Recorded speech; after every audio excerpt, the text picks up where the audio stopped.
sama Baloiski. Bukan hanya itu, tapi gimana caranya one-one-nya ini akan kesulitan untuk laning phase. Dan mungkin saja dari weak lane Marky jadi strong lane. Dengan Cloud Ya kan? versus One-One ya. Gameplaynya jadi berubah. Walaupun memang Nata sekarang ya, gue jujur sih nggak suka banget sama perubahan Nata yang paling terakhir loh. Udah jarang banget soalnya. Karena jadi kayak konsil, Iya, kelihatan sebenarnya. kelihatan. Dan kalau ngomongin soal pro player, udah pasti aware nggak sih sama kayak gitu-gitu? Kita aja aware. Makanya kita Kita- di publik yang hahaha ngelihat Nata Kita jalan. yang bintangnya, ya kalau saya masih epic, aja aware gitu loh. Makanya nih, hero Jadi lebih support notice. dan Ruby Ruby. ternyata sisi yang diambil.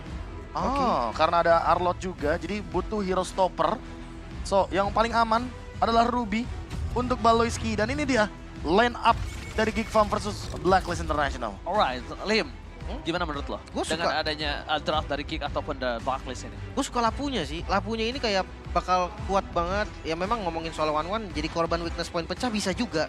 Cuman kalau ngomongin soal look ya, yang dia tahu banget kapan harus masuk, gue rasa Lapu ini bisa jadi key point loh buat Geek Fam. Oke, kalau Profesor Kevin. Tidak melupakan bagaimana Valentina dari Baloi ini bisa menjadi pembuka yang manis karena dia bisa mencuri satu final slash. Alright. Kali ini, di mana para pasukan dari Blacklist Internasional, mereka sudah menghadapi lagi Nile dan juga Geek Farm. One last chance, Papuka, dia berhasil mematahkan dominasi sang tuan rumah Blacklist Internasional. So, Sobat Mobile Legends Indonesia, dimanapun kalian berada, jangan lupa untuk di kolom komentar support Geek Fam Indonesia. Share untuk semua sosial media kalian, karena kita akan menuju ke dalam Lane of Dawn M5 World Championship Knockout Stage. Jangan lupa sama hashtagnya Ji. Once a geek is always a fam. Sekarang Indonesia. Sekarang Indonesia karena kita sudah menuju ke in-game-nya dan melihat perbedaan dari starting jungler kita. Ada Sensui dan juga Nile yang sepertinya sama-sama menjauhkan dirinya dari setup turtle. Sehingga all in mungkin akan terjadi dan rotasi menuju ke arah XP lane akan diutamakan terlebih dahulu. Melihat rotasi seperti ini. Tipikal Baloiski nih. Dia walaupun nggak ngerusuh yang bener-bener ngeharas nabrak ya, tapi paling nggak dia selalu dapetin informasi loh. Oke, jungle udah sampai di orange. Oke, jungle udah sampai di mana. Itu yang selalu dihadirkan untuk teman-teman Geek Fam. That's right, rotasi yang dilakukan sama Nile, dia terlalu berani untuk kesana karena dia pede banget. Oh, untuk dan bisa memberikan vision. Aboy kayaknya sedikit lebih agresif kalau kita melihat di early game. Yue sampai dibuat recall. Oke. Yang dapetin harusnya dari Baloiski tadi. Harusnya Baloiski yang dapetin. Sensui sih harusnya. Sensui ya? Heeh. Karena dia udah sampai level 4 juga. Kalau dia nggak dapet yang kecil, dia nggak 4 soalnya. Ya, oke. Tapi nampaknya kali ini di mana Geek Farm telah melakukan rotasi yang cukup masif. Tapi emblemnya sangat profesor. Ya, emblemnya menuju ke arah Inspire juga untuk dari Aboy. Melihat potensi untuk dia bisa mengurangi sedikit cooldown yang nantinya akan dipadukan juga dengan Enchanted Talisman. Karena sekarang kita tahu sendiri Clock of Destiny udah jarang digunakan oleh para mid laner. Tapi kalau kita lihat juga dari Wilderness Blessing, 3 loh dari Blacklist International. Menandakan mereka ingin selalu ada team fight di area Turtle dan juga Lord. Memperkuat juga bagaimana lini objektif mereka. Sehingga nanti di menit yang kedua dan kelipatan menit kedua mereka akan selalu set up untuk Sensui. Ngomongin soal mid lane, Clock of Destiny emang udah jarang banget sih. Yang terakhir gue lihat Valentina Clock of Destiny itu Rosa. The one and only, yang kedua Sans. Karena mungkin lebih ke arah sustain ya. Dia bukan ngambil ke arah efek dari burst damage-nya. Tapi ke arah sustain-nya. Dimana kalau kita ngelihat Turtle sudah muncul. Ingat, dua tim ini adalah dua tim yang sangat suka untuk melakukan permainan dan langsung passing threat from Marky. First blood solo pick up dari top lane Marky. Men-solo pick up Ohip.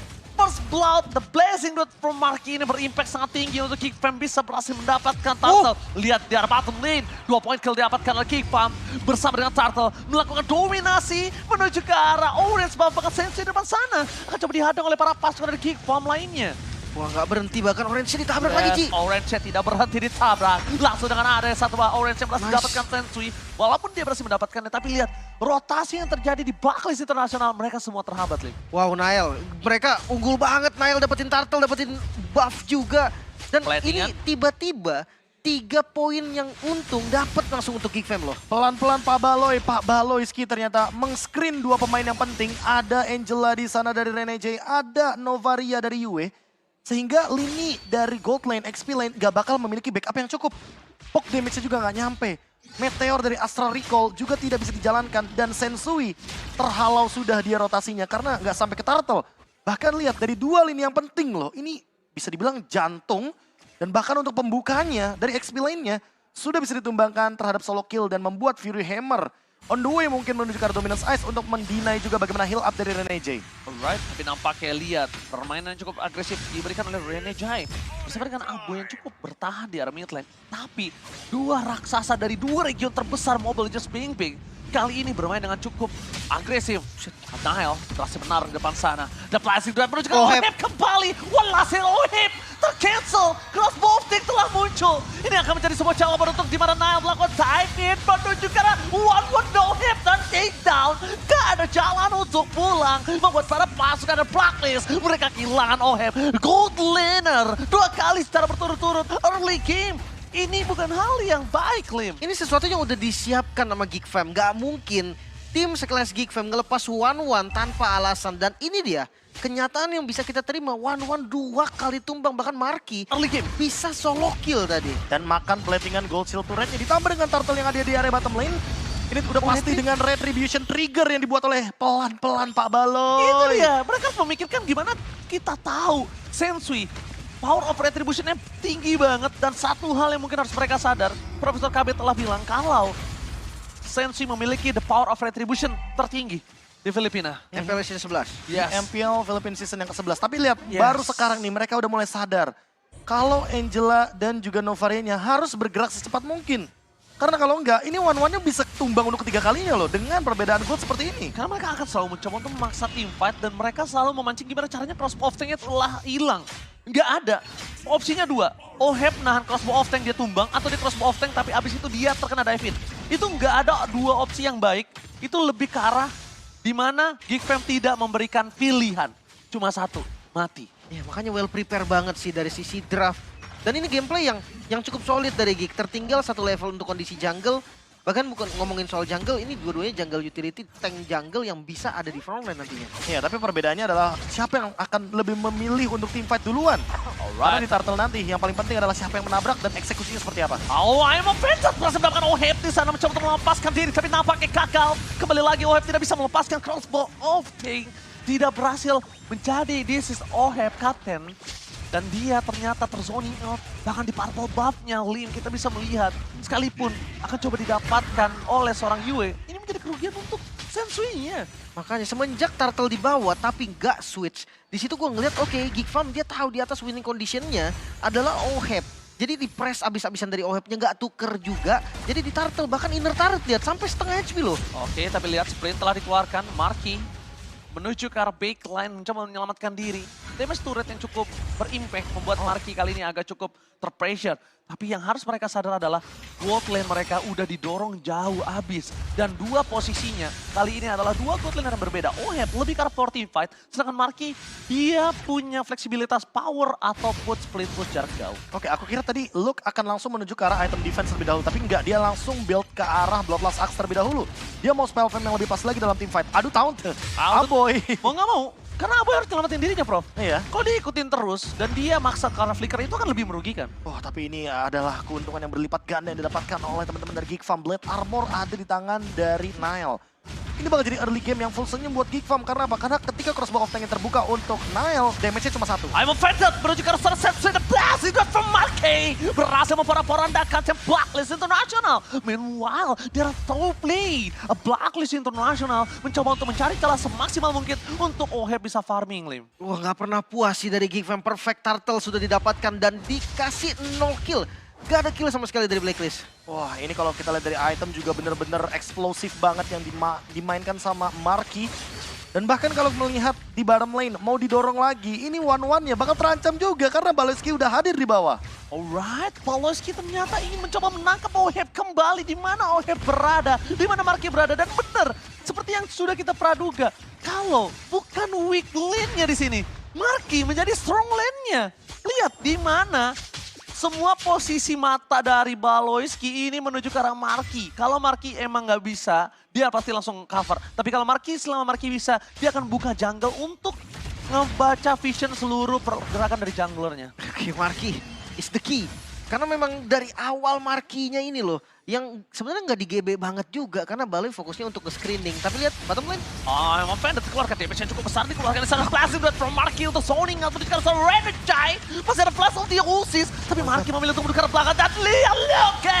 Brave Fighters berhasil mendapatkan double kill. Looking for triple kill. Edward terzoning cukup jauh. Bahkan nggak bisa membantu dengan final slash sedikit pun. Mereka menghantam menjadi Geek Farm. The PT Tongkar Buret Sore Jetra. Wah, ini bahaya banget. 2 inner turret nih Be yang hilang. Bahkan mid-nya pun terbuka. Jungle dari Blacklist sudah nggak ada yang aman. Gak Iya. cuma itu, Lim. Ini masalah utamanya adalah Renege nggak bisa mengoptimalkan hard guard-nya. Yes. Karena tidak ada point kill satupun yang didapatkan oleh teman-teman dari Blacklist International. Geek Farm Buret. Tongkar Turret. Wah, ini bahaya banget buat Geek Farm karena jalan banget dari 2 lini sampingnya membuat Lord ini benar-benar seolah kayak membalikan telapak tangan. Lord yang pertama yang sangat cepat. 1 kill per minute. Dan bahkan gold earn-nya. Wow. 4 pemain dari Geek Farm leading the gold. Luka sih. Yang dengan full platingannya cukup mengagetkan kali ini. Iya, dia malah balap-balapan sama Marky dari goldnya ya. Iya, belum balapan sama Marky. Damage-nya juga kali ini dia menuju ke arah Athena terlebih dahulu nampaknya. Bakal eksplosif kalau sebenarnya tadi Luke langsung menuju ke arah Winter. Biar dia badani nanti untuk Crossbow tank Oheb-nya. kebuka. Pas kebuka crossbow tank dia Winter. Itu yang sempat terjadi juga dan dibawa oleh Kid Bomba sebenarnya. Ya, Skid Bomba selalu menggunakan itu untuk di arah backline. Tapi lihat dengan adanya Lord telah bergerak menuju ke arah top lane. Dari Geek Farm, ingat, mereka bermain dengan agresif. Yang tandanya membuat para pasukan dari Blacklist mereka harus membawa game ini ke arah metode late game. Konsel game ini dikeluarkan The Balance tapi sayangnya terdeteksi Lim. Dan Lord di arah top lane-nya harus dipecahkan.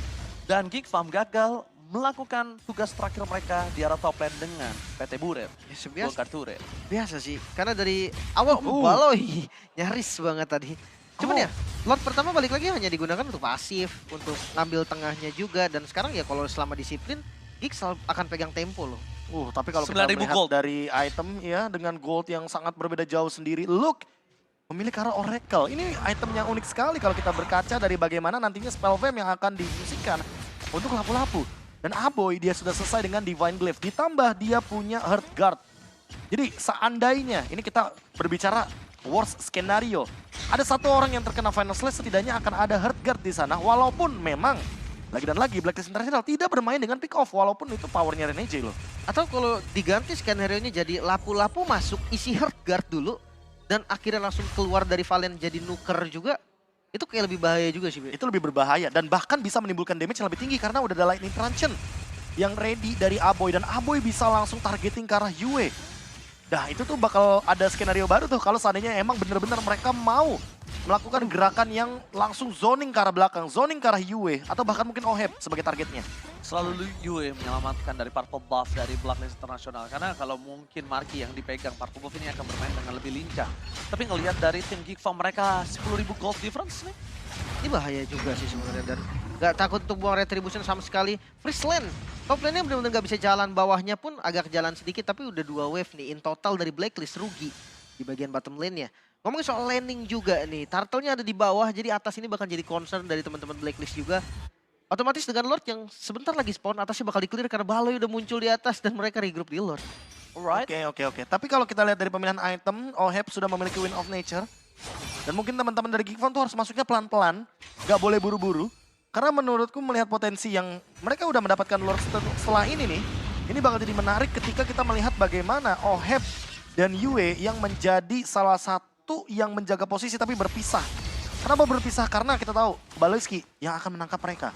Kalau salah satunya masih ada yang terbuka dengan bebas, itu yang akan mencari space-nya. Salah satunya adalah Oheb sekarang karena Yue yang bakal di zoning sama Baloyski-nya. Itu kalau Yue-nya nggak, gue tadi ngeliatnya apa? Kalau Yue-nya dia nggak ngerespon langsung mundur, dia nggak tahu di situ ada Luke. Itu dia. Dia nggak tahu dan dia bakal bisa paksa flicker. Ini akan menjadi kerugian ketika Lord muncul. Fight-nya di dalam base dia nggak punya flicker. Oke. Dan ngomongin soal Lord, kita akan hitung dari high ground defense-nya. Sebelum itu kita lihat item Twilight Armor sudah ada 2 nih, Be. Berarti damage dari Yue itu bisa dinetralisir juga oleh Baloi dan juga Nael. Ditambah dengan adanya si Halberd ini akan membuat damage heal up dari Renege tidak akan semaksimal itu. Dan frontline Oke, bisa ditabrak. flicker. Oheb menuju ke arah Oheb. Menjadi target utama Wind of Nature telah dibuka. Tapi nampaknya Oheb harus mundur ke belakang. Dan lagi kesempatan untuk bertahan hidup. Perpasukan dari Geek Farm. Aboy? Mereka memaksakan membuat Oheb mundur. Tidak bisa melakukan cover terhadap base mereka. Dikejar selalu oleh seorang Nael. Karena sudah mulai terpecah. Nael mencari di mana Renege berada. Ditutup begitu saja. Oheb mundur tapi tidak ada Renege. Ini semua masalah. Base mereka terbuka dengan sangat bebas. Sensui mencoba untuk melakukan tahan terhadap serang Baloyski. Emma Vendetta dikeluarkan. Oheb melakukan vaulting. Baloyski ter-take down. 1 poin pertama untuk tim Blacklist International. Meanwhile, Marky lebih fokus ke base turret yang dimiliki dari tim Blacklist. 2 base turret menuju ke arah Oheb. Kembali, kali ini dengan damage yang belum cukup. Ternyata udah mulai membuat Geekfam harus memikirkan 2 kali. Karena dengan 10.000 gold, loot yang mereka miliki, mereka cuma bisa mendapatkan 2 base turret. Itu sebuah pertanyaan. Iya, harusnya bisa mendapatkan 3 base turret, tapi permasalahan utamanya adalah mereka kena bait.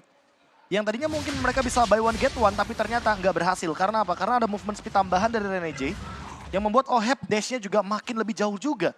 Dan ditambah juga dengan Nile yang mengejar, jadi udah otomatis nggak bakal ada kehadiran dari Nile dalam teamfight besar. Dan ini dia yang harus dikhawatirkan, damage deal yang tinggi dari Yue karena posisi dia tuh di belakang banget. Dan untuk menggapai ke arah Yue perlu effort dari tumbangnya frontline Blacklist International. Oh, Nile, one last man standing kalau dia berada di sana seorang sendiri, tapi Marky bakal coba di retribution. Luka, Brand Fighter bukan Sensui target utama. Mereka langsung nge-zoning out para pasukan dari Blacklist untuk tidak bisa masuk dan support terhadap seorang Sensui. Mereka lebih memilih menuju ke arah depan. Van Slash dikeluarkan, Wait to Trajan, Saturday. Meanwhile, Marky is the key. Dengan damage yang diberikan, berhasil mendapatkan 2. Ini menjadi base-nya terbuka dengan area Oheb yang satu-satunya menjadi tombak tertajam dari Blacklist International. Brand Fighters, target utamanya yang berdiri terasa Yuda. Base-nya gak bisa ditahan kembali. Fokus karena base dan Marky is the key untuk game yang pertama. Wow, game yang cukup manis, one-sided game. Geekfam is back, Nile is back, dan akhirnya membuahkan kemenangan yang sangat-sangat sempurna untuk Geekfam. Massive gameplay, explosive